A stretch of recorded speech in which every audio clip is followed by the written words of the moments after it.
There is a Call of Duty developer who's been kind of on a tirade lately. He is a former Sledgehammer developer, and he was one of the lead developers, creative designer, I believe is his position. His name was Greg. I believe I actually met him in person.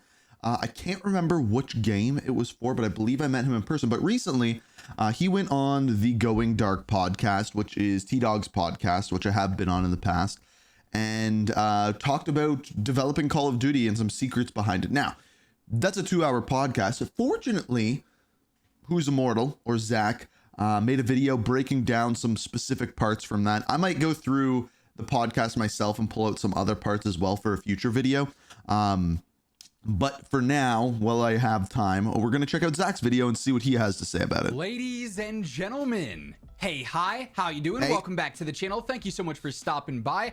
As we have been a lot recently, we just got some new details on some inner workings with Call of Duty directly from a former developer, a former lead developer, Greg Reisdorf. We've been talking about Greg quite a bit. Reisdorf. I was going to try to guess his last name.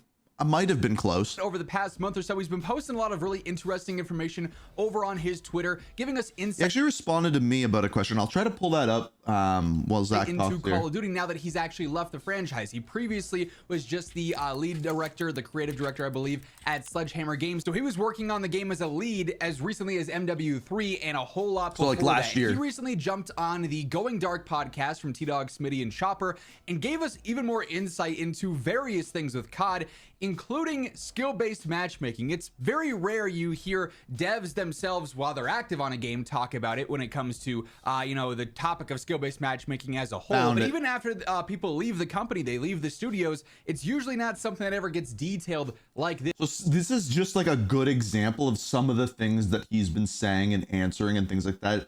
Maybe we'll go through this thread another time or today, I'm not sure. But essentially, this is what he tweeted.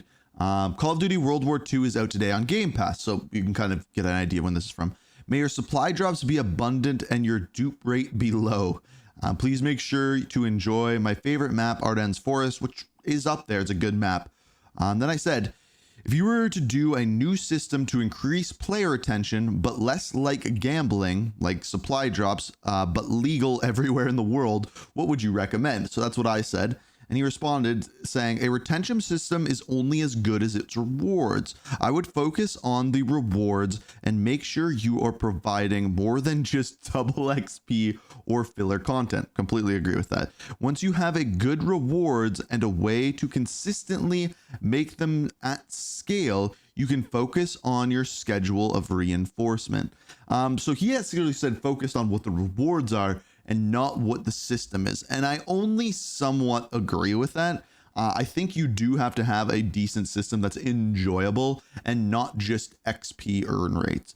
Because I don't think in the long run, that would actually improve retention, because we've seen that with Black Ops 6. Yeah, most of those rewards are pretty boring, but I think you get what I'm saying. Anyway, back to Zach. So we've got some very interesting insights into that, alongside a few other things that were brought up as well that I do find interesting, as they're sort of hot topics and bits and pieces of info that people are always bringing up here and there in random conversations when it comes to the state of COD in general. But of course, the main focus here is skill-based matchmaking. We all know it's in COD. We all know it's been in COD for some time. Oh yeah, so he talks about SBMM. Previously had devs from Treyarch also mention it was active all the way back in Black Ops 2. It's just been more refined throughout the years, maybe, given stricter measurements over the years, so you really start to feel it. But it is something that has been in COD for a long, long time. There is a lot of misinformation out there about, oh, it started in this game or it started in that game. We know it's been in COD since the quote-unquote golden days, directly from now what's interesting is this developer, he was at Modern Warfare 3 or Sledge last year, which means we know there's high skill-based matchmaking in that one. Previous developers. Greg does also reiterate this. He mentions that even back in Advanced Warfare, skill-based matchmaking was there, and that was one of the games that really brought the skill-based matchmaking topic into the light. The whole concept of reverse boosting, proving you could get into easier lobbies and everything like that. Pretty much started with that game, actually. This is very clearly a thing that's going on. Greg does confirm, though, it's always been there, and it really does reinforce low-skill players staying staying on the game. That's always been the response from developers, is skill-based matchmaking exists because it helps maintain a casual player base. And then you'll have sweatier players say, well, then why am I being punished for being good? You know, it doesn't make me want to stay on the game, which are absolutely justified responses in my opinion, you know. Here's the sad truth is if you're a good player, you're going to stay and play the game almost guaranteed anyway. There's pros and cons to the situation from all, I think, POVs, but Greg does say basically low skill players, casual players, when they get slammed in a match, they don't come back. It's not fun at that point for them. They just hop off the game entirely. Whereas with skill-based matchmaking active, the chances of them getting slammed like that so repeatedly dwindle a ton because they're playing players of similar skill, so they have a chance to excel to a certain extent. And that's why skill-based matchmaking has evolved so much over the course of time. It helps maintain that bottom line of players. I don't think a lot of people realize how difficult of a problem skill-based matchmaking is to solve. Like, if we actually like think about this, just like put our brains together and think about this, skill-based matchmaking is there to increase the longevity and increase the retention of the player base. And if it is not there, you immediately lose out on bad players, which are honestly probably over 50% of players. So take your number, say your game starts with 100,000 people, and 50,000 are immediately gone because they play, they get stomped on, bye-bye. Then guess what? There's 50,000 players left. Well, half of those players are the bad players in that. So half of them is 25. You're now down to 25,000 players. And you know what? Maybe those 25,000 stick around, but now the player pool is really, really sweaty, and slowly people get sick of playing that sweaty of people. That is why the retention system or engagement optimized matchmaking has started to become a thing. And then it feels completely disingenuous, and we know how that feels. But what's the other answer to that? Just everyone stops playing? I don't know. It's an issue. It legitimately is an issue. And I know when people say, oh, just get rid of it and it'll fix itself. That's not going to happen at this point. When you've already opened up the can of worms, they're going to start to escape. Which is a massive chunk, oftentimes that casual place being the vast majority of players on any given game, but especially Call of Duty. Then this also tied directly to some talk about casuals with bots in game. Obviously, this has risen. By the way, this is why I think my response to it is just show your SR rating. I think that's it. If they want, they can put in a casual playlist where there is no skill-based matchmaking. There would be a huge flock of really good players that went to that playlist, and then it probably wouldn't be great anyway. But then just literally for each game mode, for team deathmatch, for domination, for hardpoint, have an SR rating associated with it, and that's how your matchmaking works. And get rid of ranked play. That's been my answer to this for a very, very long time, which, by the way, is essentially the Halo 3 system. Up a lot in Warzone as of late with casual resurgence now here. We've had Don't casual do that. battle royale for a little bit I don't as want well. bots But and you've seen MP. in other games like Fortnite too, where they just fill the natural lobbies with bots. And what this does from Greg's POV and the talk of the development studios is filling bots into the games gives those bottom players a chance to feel better, where they can actually get some kills. They feel like they're having a level of success. Without skill-based matchmaking, without that bot system in play, that large chunk of players that is the bottom tier doesn't necessarily feel that level of success. And when you start to fill out lobbies a little bit more with bots, according to Greg, and you have these bottom level players feeling a little bit better about themselves as they start to see slight increases in their ability, that's where then decent players will then also end up in their matches. Obviously, they're probably not on that same level. So his answer is actually throw in bots with the bad players, but only with the bad players. Then people are going to reverse boost and try to get in the, they get taken out, and it balances things out. So it's going to give decent players or higher skill players an easier lobby here and there because of the trends with other accounts, which is an interesting correlation. You think, oh, if you're always sweating, you're always doing well, you're always going to end up in skill-based lobbies. But at a certain point, when other players are starting to do well, even if it's just small incremental increases because they're not great players, they might end up in your lobby to begin with because they're on that upward trajectory in terms of the skill-based brackets, right? Because they do well for a few games. So an interesting correlation there that he makes. Of course, Greg has no reason to lie here. I already can assume some people are going to say, well, he worked for COD, obviously he's going to make it sound good. And I think objectively you can look at it and see there are points that also he doesn't necessarily have a reason to talk highly about Call of Duty if he doesn't want to, because he doesn't work there anymore. There might be some NDAs in place and other things, but I'm surprised he's talking as much as he is. Pretty transparent when I've talked to him in the past in various creator calls and other situations like that, right?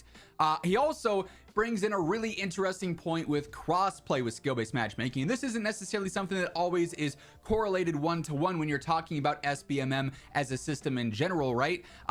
Obviously, when there are less players on a game, there's going to be less SBMM enforced because you're only going to be able to match with so many people. It's not going to keep you waiting and waiting and waiting and waiting to get into a game. They're still trying to get you into a match as fast. So that's actually one of my biggest problems with Black Ops 6 and Warzone right now.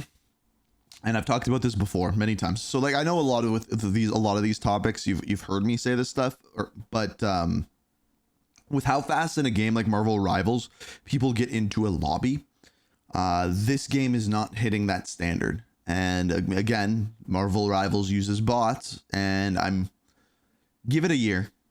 Modern Warfare 4 bots will be on multiplayer. Maybe next year. Fast as they can. So when there's less players on a game in general, skill-based is not going to be as strict. So that's why players in the past have focused in on, when are the least amount of players going to be on the game? Is it between 2 and 4 a.m.? Okay, if you play then, are the lobbies going to be easier than if you play from 2 to 4 p.m., in that afternoon? Or if you play on the weekends versus a weekday, is it going to be easier there, right? Because of that player count. When more players are active, when more players are on the game, then skill-based matchmaking is able to work in a more strict fashion. And you may call back to that first statement of skill-based matchmaking has been in COD for a long time, dating back to BO2, Advanced Warfare, all those days, right? While yes, BO2 at one point could say on the map it had 500,000 players online, that was one console. There was no crossplay implemented at that point. So you're matching with just your people on Xbox or just your people on PlayStation. That is a really good point. Now that there's more players because of crossplay, skill-based matchmaking is going to be stricter because it can be. Interesting. Now, though, with crossplay factored in, you open up the player pool a ton. Call of Duty as a player account has been thriving immensely ever since crossplay was introduced. Maybe not as much right now as opposed to, MW 2019 Cold War Warzone 1 days, right? Because of issues with the game and the player count just sort of dropping in general, but it's still bigger than it ever was on one specific platform. And so as we see crossplay introduced and that player pool open up more, that technically means you're matchmaking for a larger player pool, and thus skill-based matchmaking is able to be stricter. It's able to be more harshly enforced, and that's going to, be really impactful on your experience in game. You're going to be able to see, okay, I'm always in these sweaty lobbies, right? When I have crossplay turned on, you could probably test and see, okay, if I'm playing crossplay off on PlayStation, maybe in an off time, for COD, late at night, super early in the morning, a weekday, whatever the case is, right? When there's not as many people on, the lobbies are probably going to be significantly different in terms of skill levels. So while skill-based matchmaking in general, it's no secret, the concept of it and how it functions in COD is no secret, getting these additional details Zach is dumping on these directly guys from a dev is an interesting insight, especially when he brings up the other factors, the other elements in play here, especially crossplay, one that's not necessarily a POV that I thought of a bunch of in the past of like, when crossplay is going on, I didn't think about that at all. It's clearly going to have a large impact on skill-based. Oftentimes you're not always correlating those. To round out some of the skill-based talk before we get into some other details that I thought were interesting that Greg mentioned in the podcast, which by the way, you should go and check out the full podcast. It was like 2 hours long. We're only covering brief portions of it here, some standout things, but highly recommend you go and check it out. I'll have it linked down in the description below. To close things out on the skill-based conversation though, Greg does again reiterate that without skill-based matchmaking, and this is an opinion that we've heard a lot from various inside information from various studio developers after they've left or as they've talked about things, saying without it, chances of being slammed, being a worse player in a lobby increase for everyone. There's always going to be that bigger fish essentially without skill-based. So while the lobbies might be a little bit different overall, you as an individual player, there's always going to be someone better than you in a lobby. You won't have these situations where you're naturally, just playing people of your skill level. There might be some in the lobby, but it's never going to be balanced out to that point. You're going to be hard carrying a team of not so great players versus someone who's better than all of you or some weird situation like that. That's always been the stance that I don't know if I agree with that. Especially that way of saying it. Like yes and no. If you're a very good player, the answer to that is no. With zero skill-based matchmaking, most of the lobbies I play in, I will be the best player. And I'm not even like a crazy good player that would like do well in ranked play or anything. But I know like where my skill level is, that most of the time I would be the best. If I go and play Modern Warfare 2, like the original one right now, I will finish number one in the lobby 80 to 85% of the time. So I don't think I agree with that. Now, if you go from the other angle where you say people will enjoy the game less as a whole without skill-based matchmaking, I probably agree with that. The vast majority, yes. Because then I'm in your lobby, or someone better than me is in your lobby, and they're going to stomp on you without skill-based matchmaking. They've taken with skill-based, and it seems like that does have some, objectivity. But again, I'm in like the 1% of players where that would be true. To it, if it's still being reiterated when you have no, actual connection to having to reinforce that narrative, I guess, by working at Call of Duty and wanting to say, it's not as bad as it seems, right? Interesting POV for sure. Outside of skill-based, Greg does also talk about a few other interesting things. There's a lot of talk about the ridiculous cosmetics in game and everything that's going on. And they say they're doing surveys for, do you want to see flashy skins? Should we stray away from this? Should we go back more towards realism stuff? And then they go ahead and they drop Beavis and Butthead. Like, the timing couldn't be worse. Greg mentions that stuff like skins, different design concepts like that, bundles, blueprints, that stuff is like 6 months out as far as dev time goes. And that's something that I've tried to make clear in the videos. It doesn't always come across perfectly, or in the comments and replies and whatnot, trying to keep you guys informed with stuff. But Call of Duty's stuff like that is pre-planned so far in advance. Not to mention, like, something like this, they'd be obligated by a contract with Beavis and Butthead.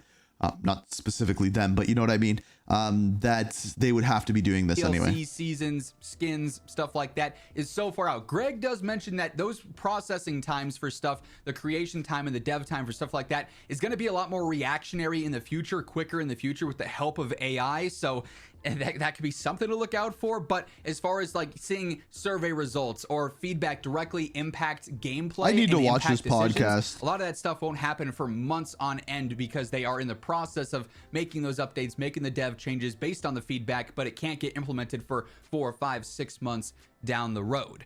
This was a bit of an interesting thing as far as Call of Duty Battle Royale goes. He did mention that back when H1Z1 was thriving, Call of Duty was kind of tinkering with the idea of a Battle Royale during Advanced Warfare.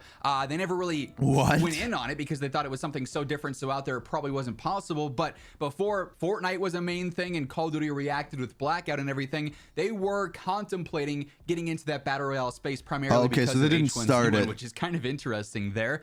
They also talked a little bit about the difference, because this has been a hot topic lately too, with seasonal updates in COD always being so hit or miss. Some break the game, some save it, and then the next one breaks it again, and it's this never-ending cycle. You didn't have these situations back when there was just DLC, where Black Ops 2 came out and there were 4 DLC packs throughout the year. Greg mentions that there was actually pretty distinct differences in the DLC versus live ops eras that we're in now. With DLC, those were the only chances you had to fix the game. So you had 3 or 4 chances a year to adjust things, to fix things with the title updates associated with those DLC packs. Interesting. Whereas now with current seasons, it's still rough and it's hard to implement things, and have it go seamlessly. He mentioned it basically is a situation where you have the ability to consistently change things on the fly and react to things much quicker, which ultimately should help address problems, but also because of how often it's happening, can always introduce situations for conflict as well. With MW3 in specific, which we know post-launch there had some insanely good support, insanely consistent support, he said that was only possible because it was basically a hustle project. They were constantly monitoring everything on social media, Twitter, Reddit, whatever the case is, and sending someone to fix these things as soon as they sprung. Shouldn't every game be like that? Up, and they were really dedicated to always being on top of what was being said. Hey, this is broken, this is buggy, can we fix this? Which I guess isn't always the mindset of we gotta fix it here and now ASAP. I think right now it's because Treyarch is working on Black Ops 7 in conjunction with Black Ops 6. That's where that issue actually comes. It's more so of, okay, we are aware of that, we're working on it. So you can definitely see the difference in MW3 and the approach that it had with Sledgehammer versus what's happened in other Call of Duties before it and even after it now with Black Ops 6. Then the last thing I wanted to bring up here is actually in regards to the 2-year sort of sequel cycle for COD. So we saw this with MW2 going in MW3. We're about to see it with BO6 going into Black Ops 7. They mentioned that on the podcast, they were asking Greg, how is it that MW2 was so disastrous? It seemed like Infinity Ward was just ignoring our feedback the entire year, but then Sledgehammer was able to listen to stuff, change things so quickly, and get the game back on the tracks, right? And basically, Greg said the ability to see people react to MW2 in real time as they were developing the sequel in MW3 benefited them greatly. It allowed them to have these direct feedback, these direct responses that they could then alter stuff in game and to be ready for MW3 launch and flip things entirely and make it so that the movement wasn't as bad, the gunplay wasn't as bad, the complexity of the gunsmith wasn't like it was in MW2, because they saw the very loud feedback. So interesting. So he's almost saying as though developing the two games back to back was a good thing for them. The problem is, and that should be the way that it is with Black Ops 7, but this time we don't. The rumor is that Sledgehammer is working on the multiplayer for Black Ops 7. That has not been confirmed yet. Back online, and you know, with numbers, they were able to directly respond to that. Hopefully that's a similar cycle going into Black Ops 7.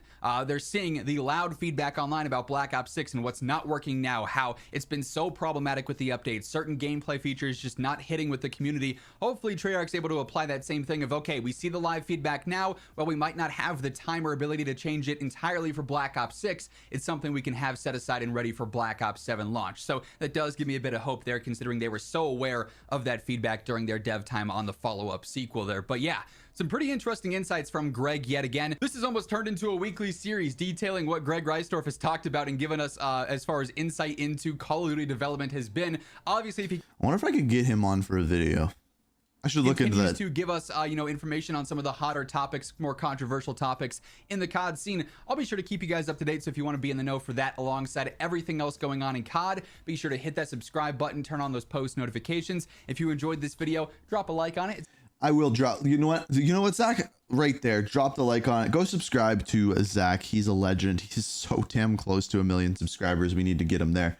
But yeah, I wonder if I can get him on for a video, because I think he provides a lot of interesting information and interesting takes that traditionally in Call of Duty we don't get that kind of transparency. Why? I don't know. But we are with him lately, and I don't know what he's doing next. But I'm sure he's trying to build some hype for whatever that thing is. So interesting thoughts nonetheless. Very curious to see if Sledgehammer's the studio working on Black Ops 7 multiplayer, because they just had a bunch of layoffs. So that would be weird. And they had layoffs. I don't know what Sledgehammer's doing these days. It's going to be interesting.